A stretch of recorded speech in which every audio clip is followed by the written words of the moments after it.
Hello, YouTube. It's after midnight, so forgive me if the commentary is a little tired, but this is an important video that I wanted to make before I went to bed because I don't know when I'll next have the chance to do it.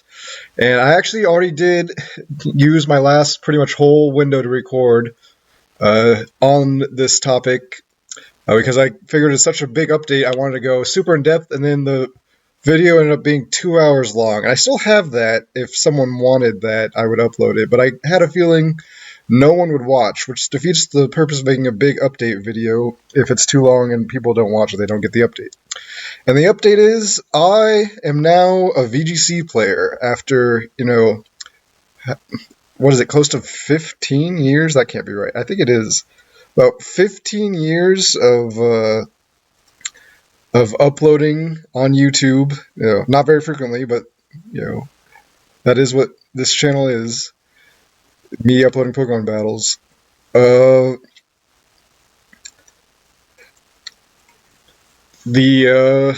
did this wrong, but again, the battle's on the point here. This is something interesting in the background. This is a talking video, and yeah, I played singles when I started. I didn't even know VGC existed, and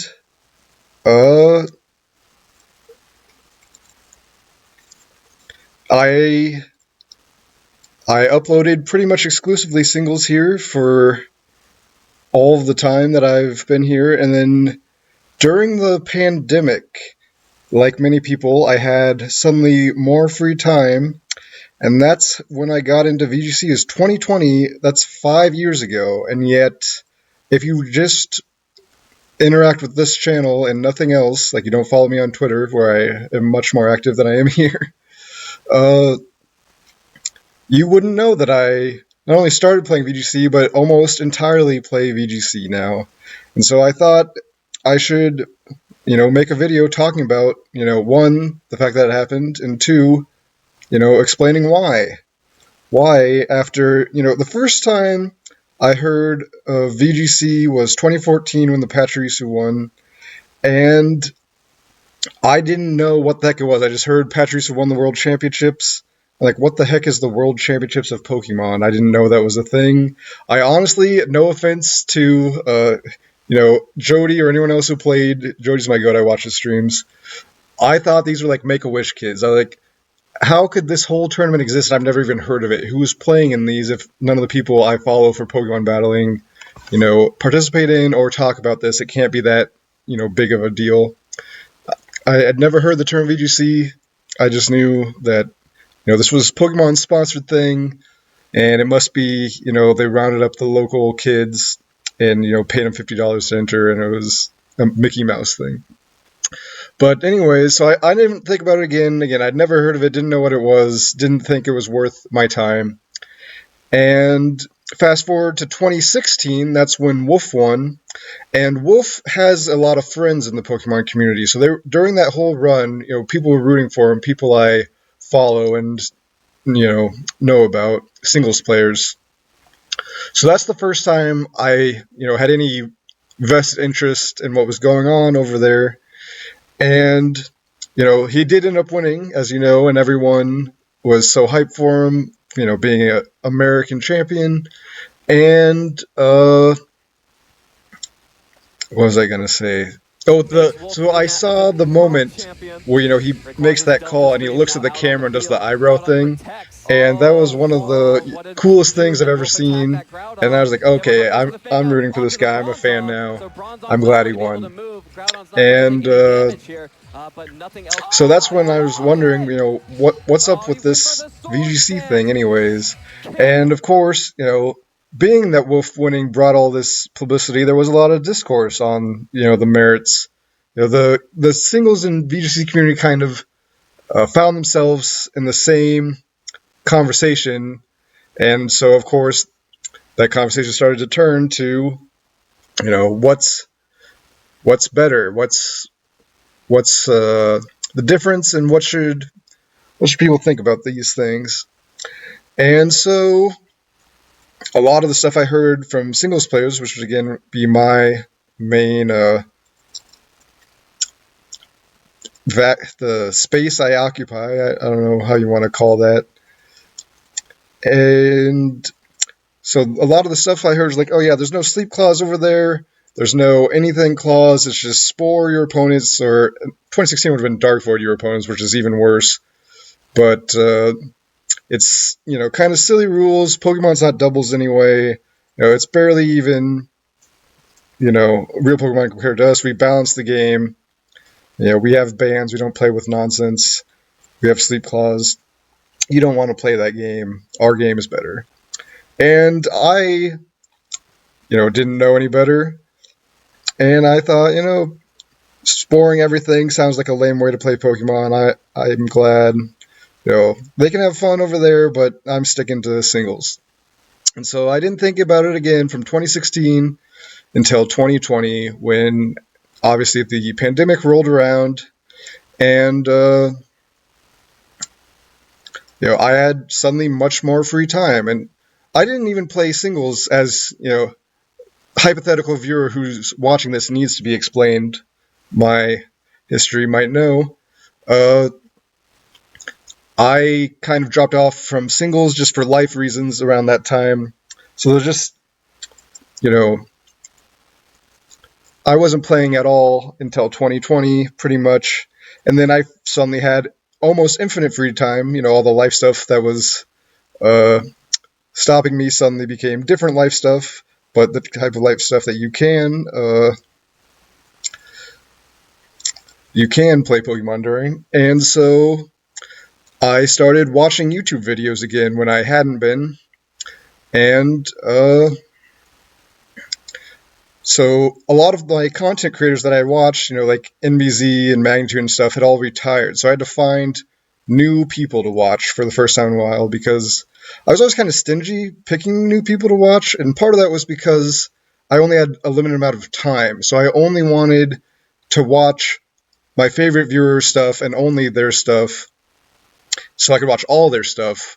And I didn't want my sub boxes crammed with other people whose stuff I wasn't going to watch anyway. Not because they were bad, but just because, I had my however many favorites, and, a lot of people upload daily. So I want to watch, an hour, that's like two people's 30 minutes videos. And then I didn't have time for more than that. So that's why I suddenly found myself needing more viewers, because like only one, or maybe not even that, of the people that I used to watch, were still active. And so I started watching some of Wolf's stuff, because Wolf did Draft League stuff, which was singles. And, I had a decently high opinion of him, and he was still active, which, again, was one of my main criteria. And I watched his Draft League stuff, and it was hilarious. He's a very good commentator, which is, kind of tangentially, his channel is completely different now than it used to be, but more or less, the appeal to him as a content creator comes from his personality a lot. And so,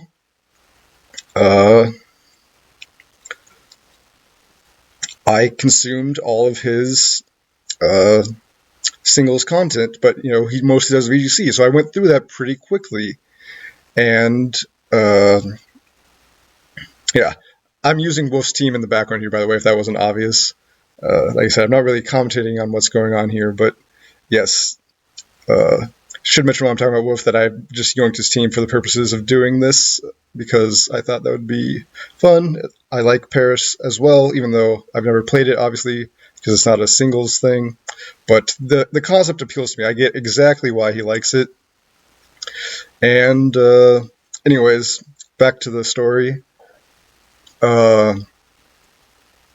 So I, having watched a lot of Wolf videos recently, I get a lot of Wolf stuff in my recommended at that period of time. And so I start to see some of the other, like the VGC stuff he's uploading, and a lot of it is, silly challenge runs, even though he's, world champ difference guy. It's not all just top tier competitive, change these 4 IVs on Incineroar to get you a heads up on the meta content. He does a lot of, the Pokemon content type stuff, which is what I prefer to the serious competitive stuff. And so I thought, well, even if I don't understand anything about what's going on in doubles, I get that, trying to win with a Lola Mola or whatever, offensive Lola Mola, because that's just a random example off the top of my head, but you know what I mean, like Pincurchin. He had like a Pincurchin video or something, and Pincurchin is obviously very funny because it's not that good. If it was good, everyone would use it because it's a very good ability. So you kind of try and force a bad Pokemon just to try and take advantage of the ability. But, things like that, like I want to see, because there's no tiers in doubles, so you're using essentially Pincurchin in OU, or, depending on the format, even Pincurchin in Ubers. So that's like the type of thing that I would normally watch. And I thought, I'm watching for the commentary mostly, so why wouldn't I try out a video like that? I have, at that point, like the next 6 months of doing almost nothing but watching Pokemon YouTube videos. I can afford to see if this is a hit, and that would open up a lot more content. So, shout out to this guy for agreeing to team sheet, so I know he's not inner focus. But anyways, that play doesn't make sense. This play might not make sense either. So anyways, I watched, my first VGC video, and I find very quickly that it's pretty fun. Surprise, surprise. It's actually enjoyable to watch, despite having pretty much no previous experience with it. And so,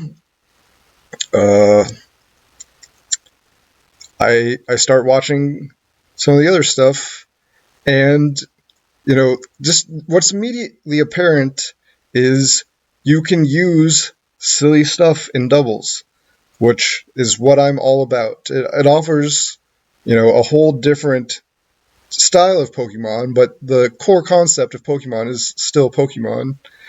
And,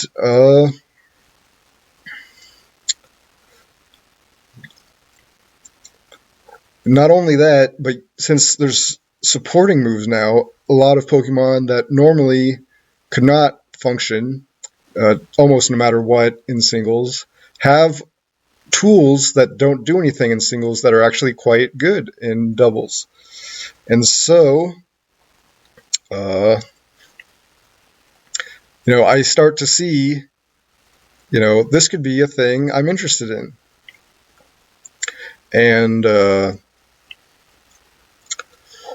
sorry, I'm trying to play and talk at the same time.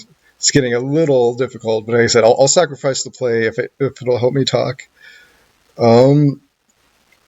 But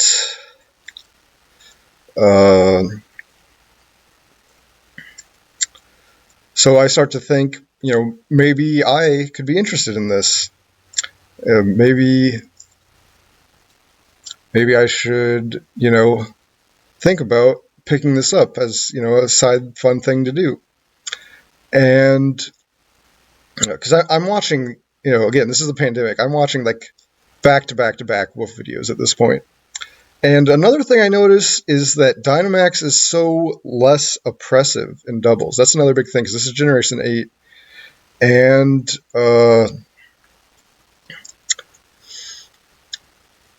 maybe I should have protected here. But see, he just snarls. I kind of suspected he might be up to some silly stuff on this turn. But if you played singles at all, Dynamax was almost instantly banned, and if you played Ranbats, you know why it was banned, because it really sucked to go up against in a lot of scenarios. And so,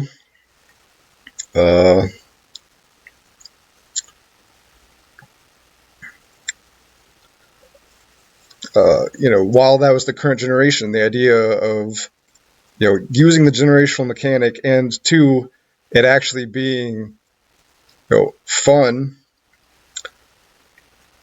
was kind of a, appealing benefit. And so around that time, I was working on the Pokédex, so I could get the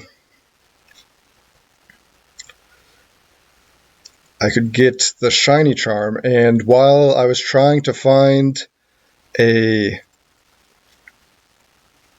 a Feebas, I actually fished up so many Magikarps looking for one Feebas just to register to the Pokédex that I found a shiny Magikarp. And Magikarp is, of course, the pre-evolved form of Gyarados, and Gyarados is 1500. It's nice. Anyways, Gyarados is one of the best Dynamax attackers because it has Max Airstream, which is the best Dynamax attack, and it has Moxie, so you can get speed and kills at the same time, which is ridiculous, and part of why it's banned in singles. And not only did I find a shiny Magikarp, but it was marked, because I did have the marked charm at this point already, and it was shiny Gyarados, the catch of the day. And I remember another thing that was a big factor in me picking up VGC, speaking of, from watching these videos, is if you get to Master Ball rank, you get a special ribbon on any Pokemon that wins in Master Ball rank. And I've always been a big ribbon person. Like, the idea of putting all the ribbons on a Pokemon has always been something that appealed to me. And, since this time, I've kind of worked on it some, but that's a story for another video. I actually would like to just make a ribbon video yapping at some point, but, we'll see if that day ever comes. But, yeah, so a big part of it was the in-game aspect, because I started this channel, the reason I got into competitive at all was because I like playing the game Pokemon, and competitive gave me something to do in the post game, because the NPCs are not that hard to farm. Well, as someone who's been doing ribbons, I can tell you the battle towers, the NPCs are a little hard to farm, but one, they haven't had a battle tower in a few generations, really, and two, obviously, battling other people for prestige and pride and whatnot, is a more difficult and perhaps more interesting challenge, because a lot of what's hard about the battle facilities is they just dodge your moves with bright powder and stuff like that, which can happen in VGC, but that's not the main challenge. You try and outplay your opponent. So the part of why I dropped off, the life stuff, was a bigger part, but a significant contributing factor to my drop off in playing and thus uploading on this channel is the Wi-Fi scene seemed to dry up a lot in 7th gen, as in, like, a lot of the places I went to find battles in the past gens were no longer, like, operating and functional type places. So while you could do Wi-Fi battles, I didn't know, like, where the community doing that was, or if it still existed. And in 8th gen, they just murdered singles cart battles entirely, as many of you might know. There's a 20-minute timer. It's hard set. There's nothing you can do about it, and singles battles almost always take longer than 20 minutes, so no one wants to play if you're timing out every time. But doubles battles, a 20-minute timer works pretty fine. And so there's an in-game cart ladder where you can find people. Like, you don't have to go to a website and say, please, someone please battle me, please follow the rules too. It's enforced the rules, and it matches you with anyone in the world randomly. So, that's good for playing, I guess. It's what I was missing. And so I wanted to play on the card that it gave me something to, build towards. So, like, when I found this shiny Magikarp with a mark, I could bring it from my cart onto the ladder and, basically flex on people and use it to battle and try and defeat them, which is, the whole point of Pokemon as a game and a franchise and a competitive scene, in my opinion. So, there was also, around that time, where I was already thinking I should get into doing this at some point, to at least, get these master rank ribbons, if nothing else. There was one of the I don't. The terminology on these is kind of weird, so I might not get this entirely accurate. But there was a global challenge or a grand challenge or a GC or whatever they've got these in game online tournaments they do sometimes, and we could be cheesed here because we don't have open team sheets, but. For participating, there's usually some type of rewards, and in Gen 8, the rewards were the shiny Galarian birds, which were otherwise shiny locked. There's no way to get them, so they were worth doing. You just had to do 3 battles, and you didn't have to win them. So, yeah, even if you were someone like me who had literally never played a game of VGC before in your life, they offered you something interesting. And so I signed up for that, and since I was already signing up for it anyways, just to play 3 battles, and I didn't need to try and win, but I wanted to, get a taste. I could try the battles, and then if I lost, it was fine, and if I won, then that was just an added bonus, and I would learn and type stuff. And I needed a Terra Stellar there, clearly, but I don't know my damage calcs. But again, this isn't about what's going on in the background here. In fact, I'll go so far as to say is we don't need to keep playing this one. But anyways, so I built my team for this tournament because you have to lock it in, obviously.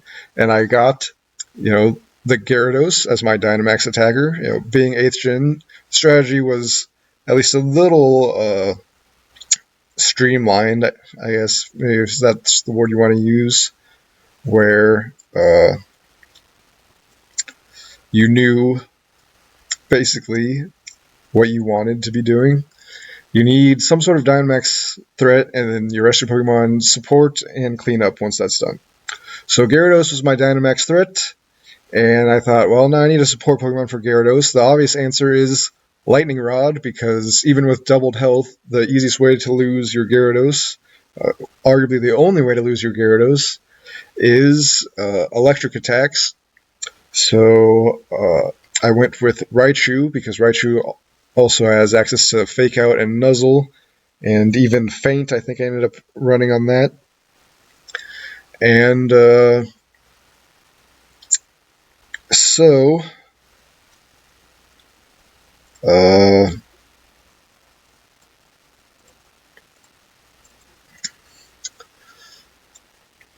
that was my second Pokemon. Give me supporting options. Really, it was just there. It was a Focus Sash, and so for theoretically up to 2 turns, I could avoid getting hit by an electric move on my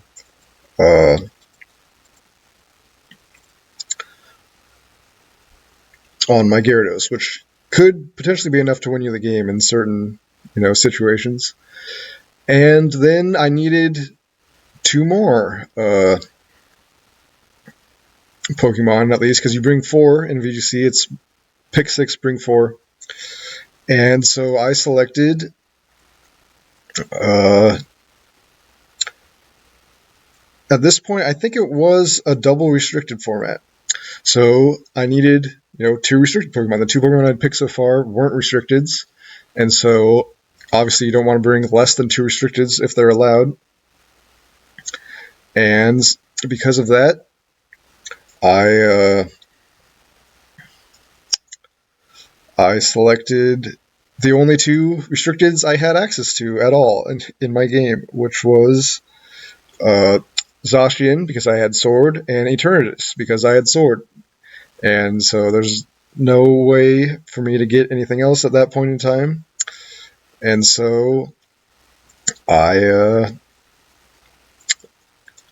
do I not have Dragon Pulse? I meant to click Dragon Pulse. Oh, whatever. Anyways,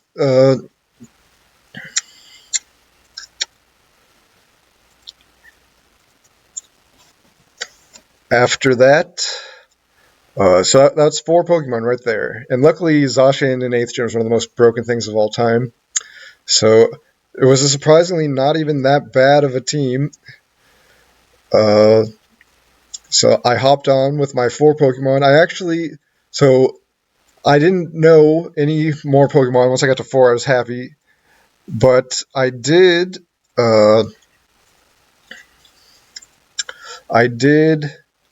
bring 2 other Pokemon just to try and disguise the fact that I was only running 4, so that hopefully my opponent would at least always know which 4 I was picking. So, because that gives away a disadvantage, even though I knew I was always picking the same 4 Pokemon, and it was still worth it to try and hide it a little bit. So I actually picked a Shedinja and a Zoroark that were just straight out of the box, straight out of the wild. They had no EVs, they had no moveset. They were literally just there so that my opponent might think about them at team preview. To start with, I was running Intimidate Gyarados because, again, it was just found in the wild, so it didn't have a Dream World ability. And you can change it, but it costs an item, so I wasn't doing that yet. And so 3 of my 4 Pokemon, and the other one was Raichu, and Raichu's ability is pretty obvious, had abilities that announced themselves on entry, so the Zoroark was actually not really hoping at all, but again, it wasn't meant to. And,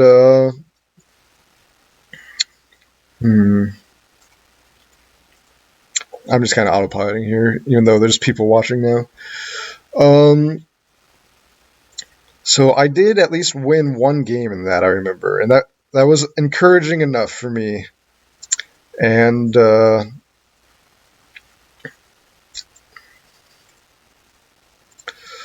so I decided to take that team onto the real ladder, and I did. I did successfully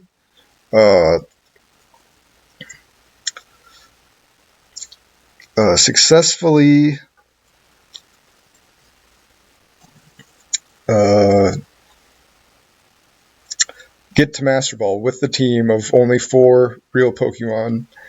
And so that was a pretty fun experience for me.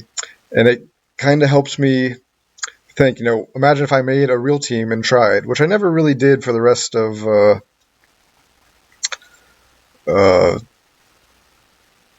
Sword and Shield, but I did, watch a lot of Pokemon content on VGC. I was pretty hooked, and I decided I want to go to a regional. It just looked like so much fun. I didn't need to win still. I just wanted to experience it because I do have, unfortunately, a sleep disorder, and regionals all start at 8:30 in the morning. So I had a pretty good feeling that I was not going to be in the best shape mentally when I signed up for this, but I just thought the experience and the atmosphere would be a cool thing to do, and if I was already going to be there, I might as well play some games.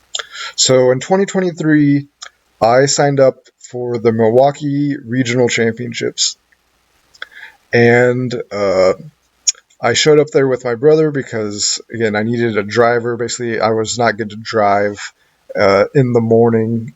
I would never reach the venue without his assistance, so I appreciate him for that. And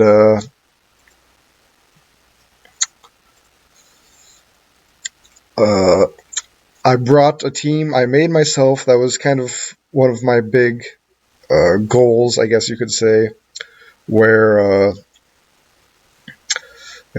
I always made my teams playing singles, and so I wanted to continue doing that in doubles. And of course, I did take into consideration known pairs of teams, because there's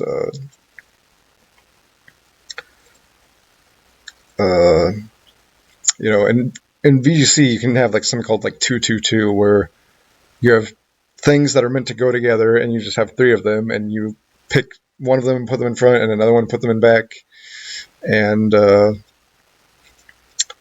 you just call that a team. You don't always have to worry about the whole 6-team synergy, because 2 of them aren't coming every time. And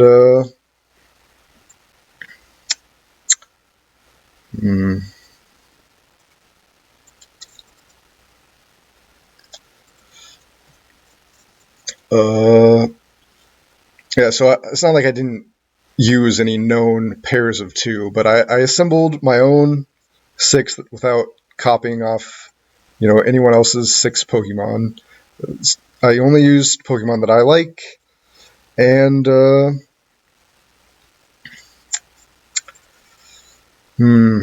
this is a tough one, but I think we're more likely to live Grimmsnarl's attack.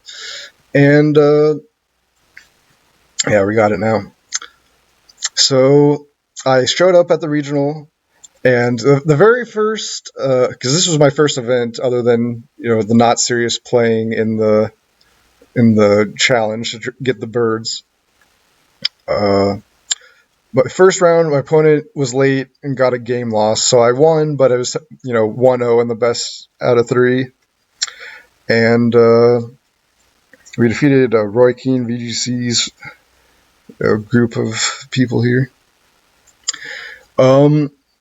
So I won that, but I didn't fully earn it. And then I did win round 2, which was my goal going into it, was to get 2-7 at least, because 1 win to say that I had won an official game for the first time ever at a regional, and 2 to prove that it wasn't a fluke, because you can fluke things in Pokemon over the course of 9 rounds.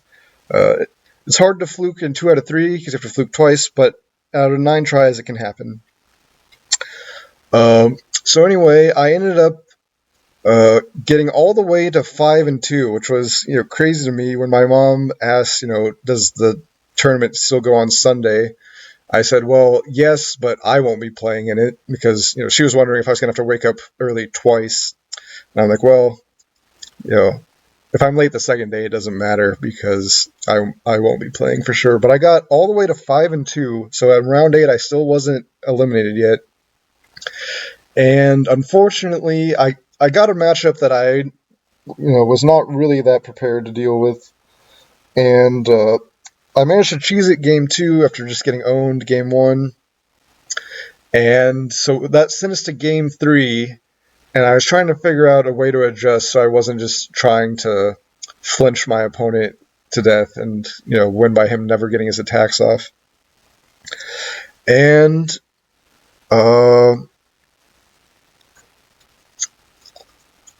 I made a hard read, and that he was gonna, psychic into my left slot, and so he had red card follow me and DD, which was one of the things causing me trouble.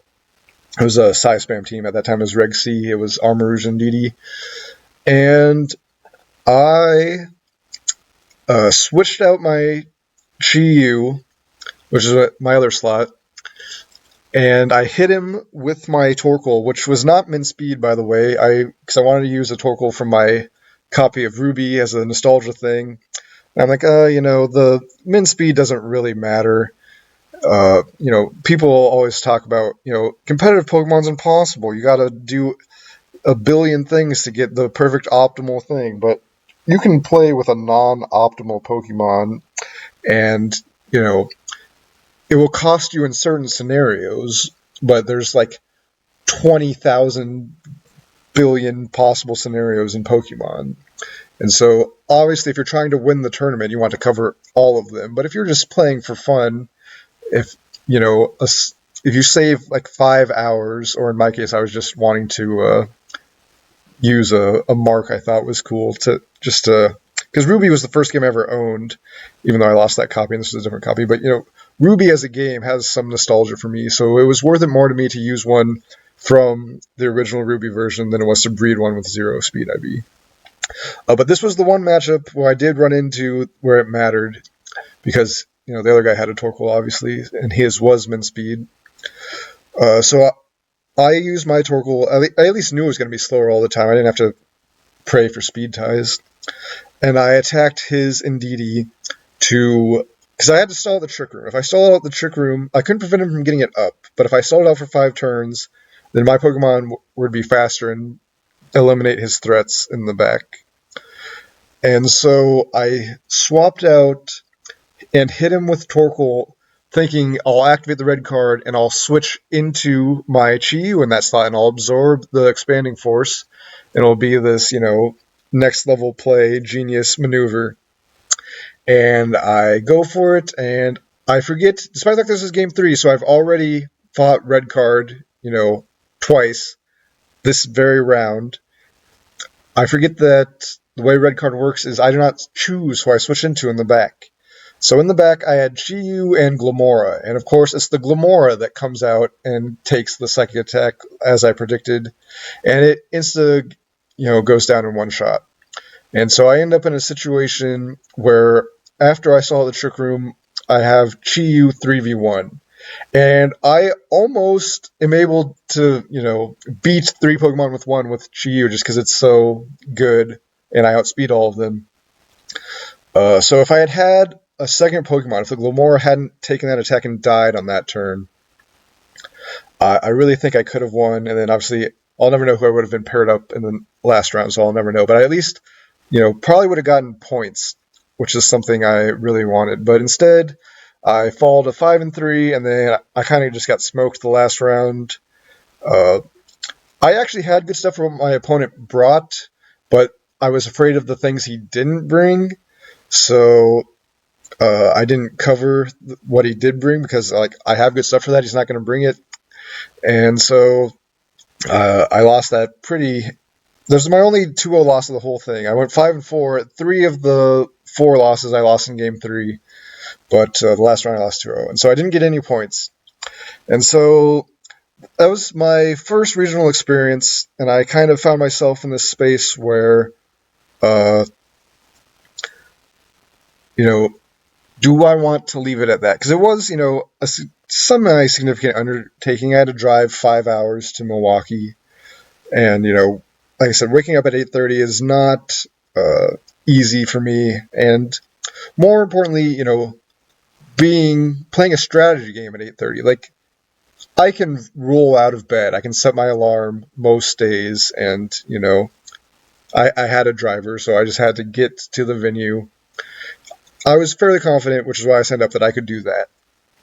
But actually, thinking straight, like I said, with the red card play and stuff, that is actually incredibly unlikely. I was very surprised I even won the 5 games in the first place, much more than the fact that I through that game. It actually must have been funny from my opponent's perspectives. I remember I was my brain was only half working, so I was running my fingers through my hair. I looked stressed out like a madman because I was trying to crunch the situation and do the calculations and whatnot. But my mind was mostly blank. So despite thinking very hard, I wasn't really coming up with something. So I probably looked like I was losing my mind on the other end if my opponents looked up at all. But my actual thought process was just, F it, I'm going to attack, or F it, I'm going to protect. I didn't really have a whole lot of logic behind it, which, maybe made it hard to predict. But anyways, I had what I considered close to the best possible experience I could. So then it becomes, I should go back because that was close. That was so good. It was close to the best possible experience. I want to do this more versus, I had close to the best possible experience. So if I go again, it can only get worse. So that's kind of where I found myself.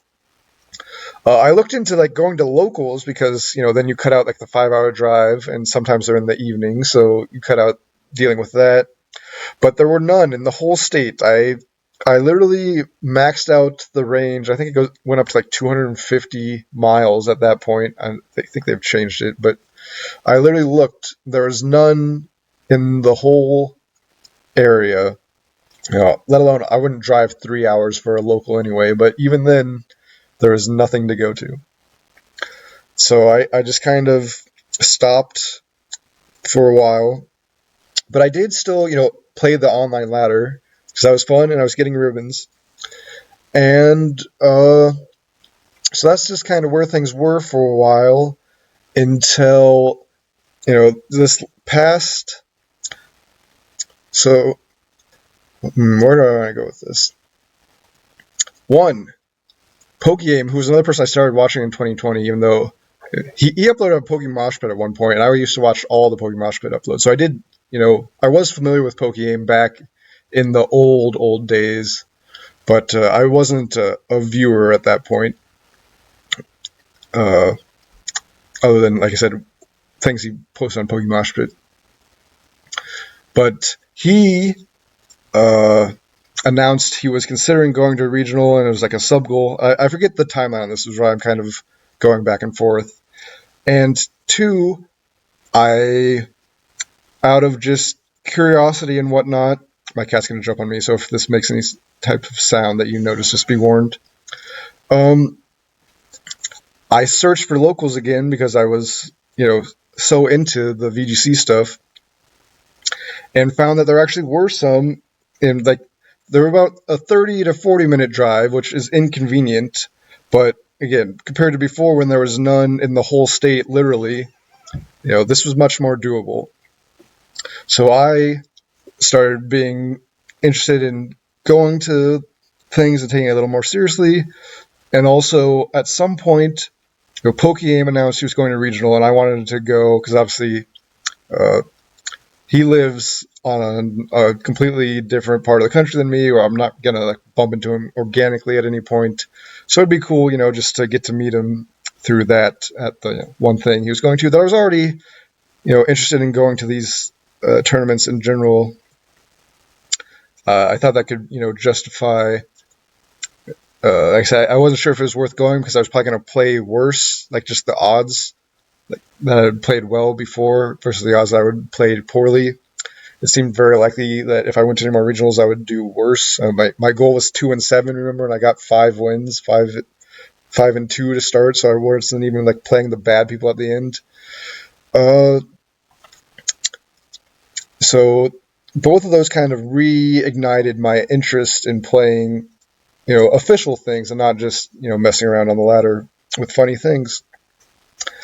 And so, because of that, I set a goal.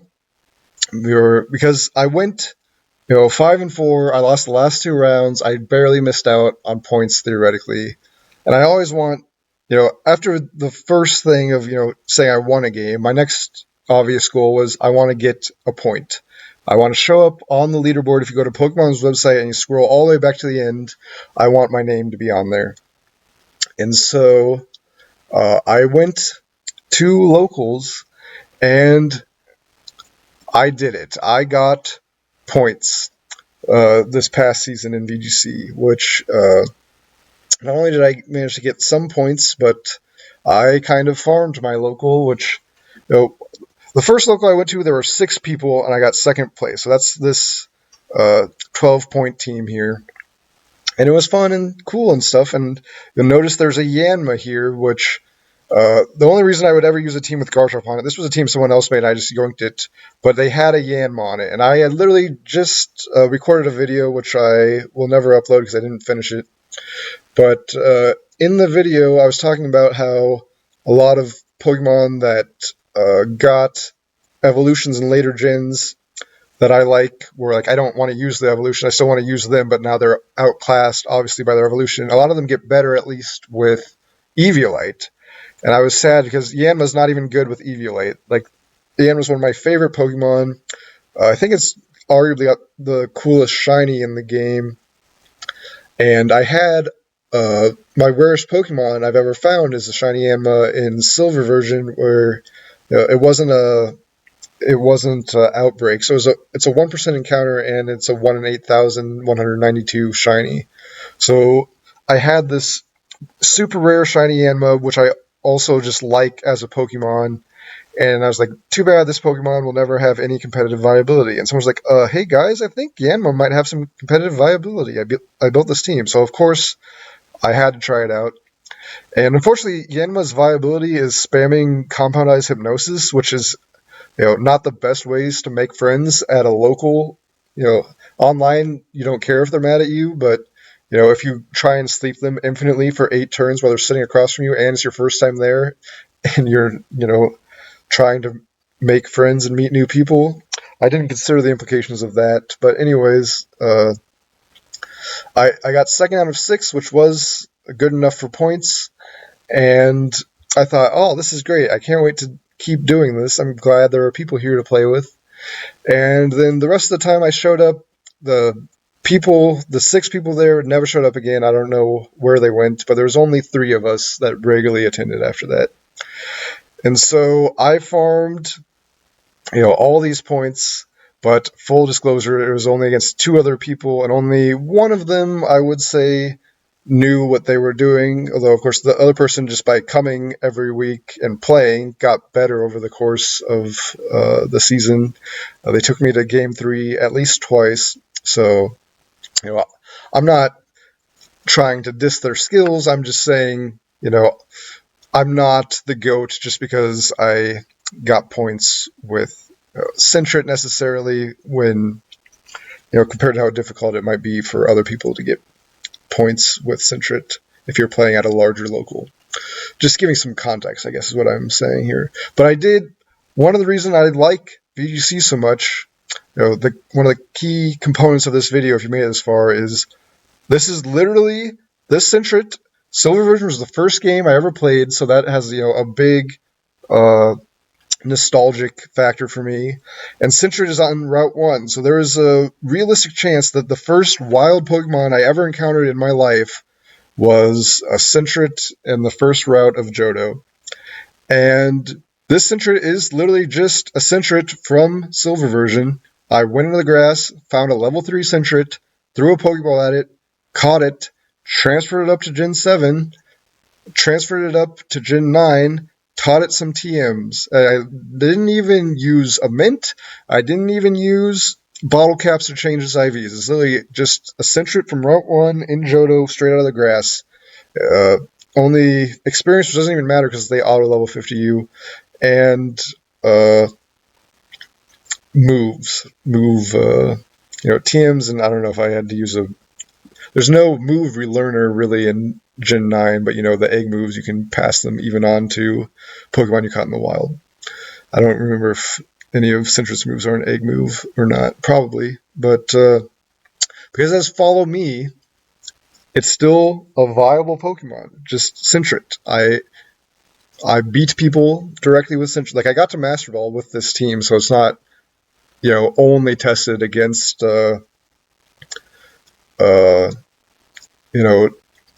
local Timmy down at my game store. And, it actually wasn't even my team. I don't think I designed it. Sentret at one point was literally higher usage than Mewtwo on the ladder if you went to the official stats on the app. But, yeah, you can't do that in singles. Like, you can do funny things in singles. I was doing funny things in singles.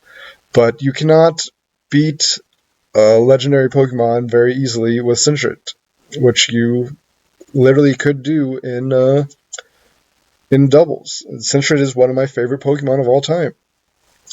And so, yes, you can see a very Johto persuasion with the Pokemon I was using here. And the last thing I did was, because all my points were farmed against a small local scene, to try and get a little more legitimacy, I wanted to place in one of the GCs, because everyone in the world can play in the GCs. So if you get points off that, no one can say you didn't earn it. Good players often don't get points in the GC, but there's 8 of them, so you can afford to fail some. And I failed the first 7, but the last one I did manage to finally get top 1028 in the world with Ho-Oh, which is what I brought to Milwaukee, the same team I brought to Milwaukee. And just like I predicted, I did not play very well the second time in Milwaukee. So I practiced all month, I think literally over 200 best of 3s on the ladder with Ho-Oh teams. Because Ho-Oh hasn't ever been viable before, and people were like, hey, I think Ho-Oh is viable now. And so I was like, I'm not showing up to the only regional in the history of the world where Ho-Oh is usable and not bringing Ho-Oh. I had to rep Johto. And I literally, when I was playing, my mind was completely blank. I didn't remember any of the lessons I learned from practicing. I fought teams that I fought 100 times in practice. I didn't beat regularly. I don't remember how I'm supposed to beat this. And so I started 2-4. I was eliminated quite quickly. And then I did manage to get the last 2 rounds, I said, against the other people who are 2-4 and 3-4. So I got back up to 4-4, and I keep my overall record at 9-8. So I can still say I'm over 500 in regionals. So that's me, slightly above average Pokemon player. That's what I aspire to. And I was just glad to get to meet and hang out with, not only Joy, but other people from his community who, I've interacted with before. And one last thing before I close out this video.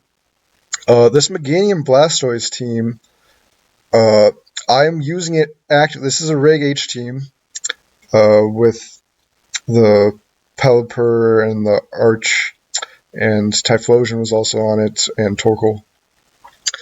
For the new GC that's currently active, I decided, one, this is obviously GC's invite, best of one, nonsense cheese, which is what Meganium is. No one on the ladder is going to know what Meganium Blastoise does except me, because I invented it. And they kind of nerfed the GCs. Well, not kind of. They really nerfed the GCs in exchange for making them, region dependent. So instead of being top 1,024 in the world, I just have to be top 1,024 in A. But instead of 20 points for that, I get 3. And the thing is, top 1,024 in NA is obviously much easier, so you should get fewer points. But you get 4 for like top 256 to 512, which, is not that easy, even when you're still doing in NA. It's only 1 more point than the next 500 people get, so, how worth it is that to try and grind for that? And then you get 5 for like 129th in NA. Like 129 NA is not that far off the people who are qualifying for the World Championships, and you get 5 CP for that. So I don't know what, GCs and stuff are going to look like going forward, but I'll just say, because the stakes were lower, I thought, well, I can bring the Meganium team. It'll be funny. It might work. And if I, don't get any points, it'll be sad. But, there's not that many points available in the GC. Anyway, I'll probably, now that it's only a top 1,024 in A, I should be able to get the 3 times 3 points of 9. Like, I don't know if I'll ever go for more than that. But I don't think I'm ruining my potential points if I, throw this GC trying to have fun. And so tonight I played, and I could have played 30 games, but I only played 7 because after what I always do in the GC, which is lose the first game because I forget stuff, I just load up the game. I'm like, oh, I haven't played in a while, but I know Pokemon, and then I'll do a move like, oh, I forgot he has an ability. Like the other day, I literally tried to use a status move on a Golden Go, and Good as Gold activated. Like, oh yeah. That's how Golden Go works. Duh.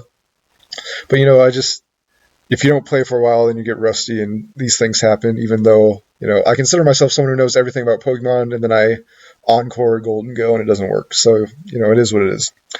But I won the next 6 after that. I brought Meganium every time. It's literally a Meganium team. I designed it around Meganium. It has Torkoal on the team. I never brought Torkoal once. Torkoal is a good, viable Pokemon in Reg H. So Torkoal gets credit for the points, but he's not carrying the Meganium. The Meganium is actually carrying the Torkoal in this scenario. And so at 6-1, I hit like 1582, which I'm pretty sure is the highest I've ever hit in a GC. And there's one time I was somewhere around there, and I kept playing because I was technically like 1,090th or something. And at that point, I wasn't super aware of how it worked with, like, there are people playing who don't count for whatever reason. So even if you finish, 1,090th, a few people will move from the final results, and you'll probably move up into 1,024. But I'm like, I have to play one more game to secure my thing, and I lost, and my points went down. So I don't remember what my exact peak was that time because I didn't finish there. But this time I just decided to stop. Like I said, if I grind like 3 more wins more than I lose, because I could just lose like the next 3 games and drop out of the points. But if I win the next 3 games, I go from 3 points to maybe 4 points.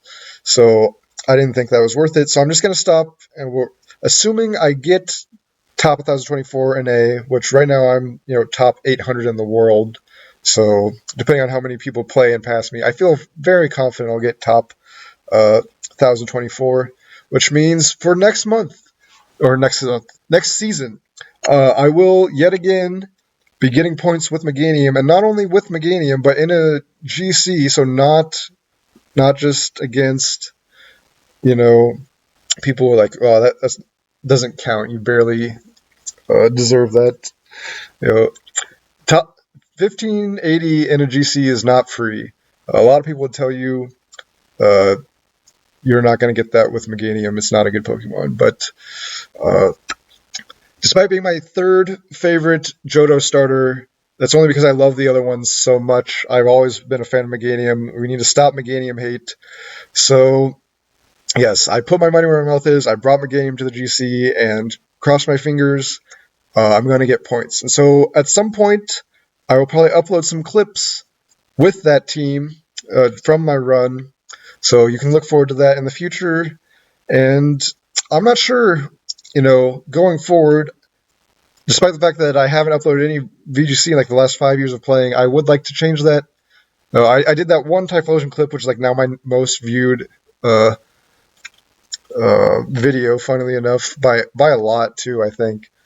So in that sense, you might have noticed I'm a VGC channel now, but we'll see more of because I never had a capture card, back in the day. I was just pointing the camera at my DS, but the Switch has 30 seconds of actual capture, so that'll be worth something.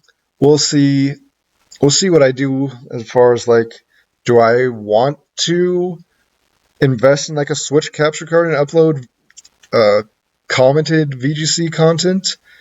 Maybe. Can I like stitch some games together just out of clipping things for 30 seconds and putting a game together? Would people want to watch that? I don't know. Will I upload something anyways? Yes. So that's, I think, everything I wanted to say for this video. It's already longer than I meant for it to be, but I hope you enjoyed. If you skipped to the end, too long didn't read. VGC is very fun, and I'll probably be playing it more often than not on this channel compared to singles now. I still like singles. I still watch singles content. I'm not like I've switched to the enemy team and now I boo singles players and their stuff. But I have found that, Game Freak balances the game for doubles because that's the mode they endorse. And the singles metagames have kind of been difficult to balance. I think the people who run Smogon would tell you.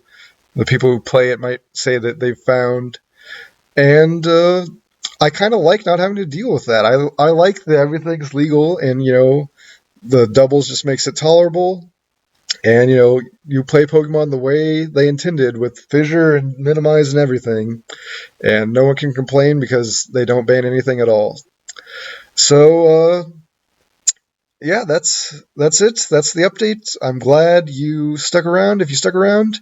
And I hope to see you more in the future. This is Dynamo22 signing off. Bye.